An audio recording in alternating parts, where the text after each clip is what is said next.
జిలుగుమిల్లి తహసీల్దార్ కార్యాలయం ఎదుట ఉన్న గ్రౌండ్ లో మంగళవారం రాత్రి హోప్ మినిస్ట్రీస్ గ్రేస్ మందిర్ సంయుక్త ఆధ్వర్యంలో నిర్వహించిన గ్రాండ్ క్రిస్మస్ వేడుకలు ఆకట్టుకున్నాయి.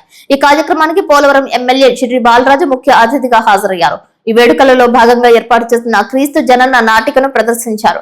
ఈ సందర్భంగా ఎమ్మెల్యే బాలరాజు మాట్లాడుతూ క్రిస్మస్ పండుగ ప్రేమ, శాంతి, సోదర భావాలకు ప్రతీకగా నిలుస్తుందని, అన్ని రకాల ప్రజలు పరస్పర గౌరవంతో ఐక్యతగా ముందుకు సాగాలని ఆకాంక్షించారు. ఇలాంటి కార్యక్రమాలు సమాజంలో ఆధ్యాత్మిక చైతన్యాన్ని పెంపొందించడంలో కీలక పాత్ర పోషిస్తాయని పేర్కొన్నారు.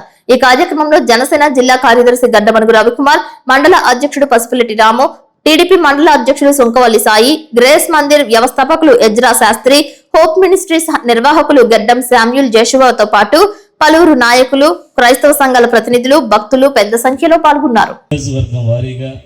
మండలాల వారీగా, గ్రామాల వారీగా ఈ విధంగా ఎంతో ఉత్సాహంగా, ఎంతో సంతోషంగా, ఎంతో ఘనంగా ఇలాంటి మంచి కార్యక్రమాలని ఏర్పాటు చేసినటువంటి జిలుగుమిల్లి ఎజ్రా శాస్త్రి గారికి, అలాగే జాషువా గారికి మా కూటమి తరపున హృదయపూర్వక కృతజ్ఞతలు తెలియజేస్తున్నాను. జాషువా గారు నాకు ప్రతిపక్షం నుంచి కూడా తెలుసు. ఆయన ఎన్ఆర్ఐ ఫండింగ్స్ నుంచి కుకునూరు కానీ, వెల్లేరుపాడు కానీ ముంపు మండలాలకు సంబంధించి ఎప్పుడు వరదలు వచ్చినా సరే ఆ సంస్థ ద్వారాగా అనేక సేవా కార్యక్రమాలు, అనేక మందికి, వేలాది మందికి, ముంపులో నష్టపోయినటువంటి బాధితులకి అనేక సేవా కార్యక్రమాలు చేయడం జరిగింది. ఆర్థికంగా బోర్లు కానీ, అలాగే కుట్టు మిషన్స్ కానీ ఇవి మాకు కావాలని అడిగిన వెంటనే స్వచ్ఛంద సేవా సంస్థ ద్వారాగా మాకు అందించినటువంటి మంచి వ్యక్తి ఆయన జాషువా గారికి మనందరి తరపున, మా తరపున హృదయపూర్వక కృతజ్ఞతలు తెలియజేస్తాం. ఇలాంటి సహాయ సహకారాలు మా ప్రభుత్వానికి, మాకు అందించినటువంటి మీకు హృదయపూర్వక ధన్యవాదాలు తెలియజేస్తున్నాం.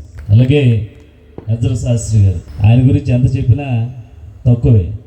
ఎందుకంటే మా కుటుంబ సభ్యులు లాంటి వారు, చాలా సున్నితమైన మనసు గలవారు. మొట్టమొదటిసారిగా నాకు టికెట్ వచ్చిన తర్వాత ఆయన దగ్గర నేను ప్రేయర్ చేయించుకోవడం జరిగింది.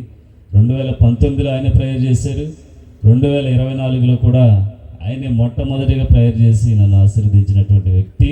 అలాగే మా కుటుంబంలో ఒకటిగా ఆయన ఏ కార్యక్రమానికి పిలిచినా ఖచ్చితంగా ఆ కార్యక్రమానికి మాత్రం అటెండ్ అవుతున్నాం.